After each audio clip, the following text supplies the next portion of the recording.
စိုက်ပျိုးရေးမွေးမြူရေးနှင့်ဆည်မြောင်းဝန်ကြီးဌာနဒုတိယဝန်ကြီးဒေါက်တာတေထွန်းဟာဇန်နဝါရီလ24ရက်နေ့ကရန်ကုန်တိုင်းဒေသကြီးလျှဲကုန်းမြို့နယ်ရှိစိုက်ပျိုးသုတေသနနှင့်လေ့ကျင့်ပညာပေးသင်တန်းကျောင်းရဲ့စံပွန်သီးနှံဆိုင်ရာဤပညာပေးသင်တန်းတင်မြင့်ဆောင်2026သင်တန်းဆင်းပွဲသို့တက်ရောက်မှစကားပြောကြားပြီးစက်မှုသီးနှံဤပညာပေးသင်တန်းဆင်းလက်မှတ်များနဲ့ထူးချွန်ဆုများချီးမြှင့်ပေးရခဲ့ပြီးတာဝန်ရှိသူများကအတန်ရှင်းဆုံးအိတ်ခမ်းဆုများကိုပေးရခဲ့ကြပါတယ်။ဆက်လက်ပြီးဒုတိယဝန်ကြီးဟာမျိုးစေ့ပြခန်းများကိုကြည့်ရှုစစ်ဆေးပြီးမိုးမှန်သင်တန်းနဲ့အလုံးစုံဆွေးနွေးပွဲများတက်ရောက်နိုင်ရေးစီမံပေးရန်နဲ့ဝန်ထမ်းများအလုံး AI နည်းပညာများအသုံးပြုလေ့လာကြရန်တောင်သူသမားများလိုအပ်သောသုတနှင့်နည်းပညာများဖြန့်ဝေပေးရန်နဲ့လက်လန်းမီသုတေသနများတိုးတက်ဆောင်ရွက်ပြီးတောင်သူသင်တန်းများဖွင့်လှစ်ပေးရန်ဆွေးနွေးမှာကြားခဲ့ပါသည်။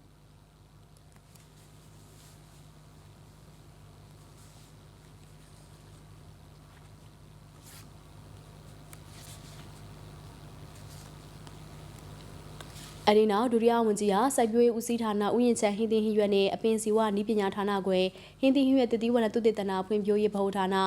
VFRDC တို့ရောက်ရှိပြီးဝန်ထမ်းများအားတွေ့ဆုံကလိုအပ်တာများဆွေးနွေးပြောကြားခဲ့ပါကြောင်းသိရှိရပါတယ်ရှင်။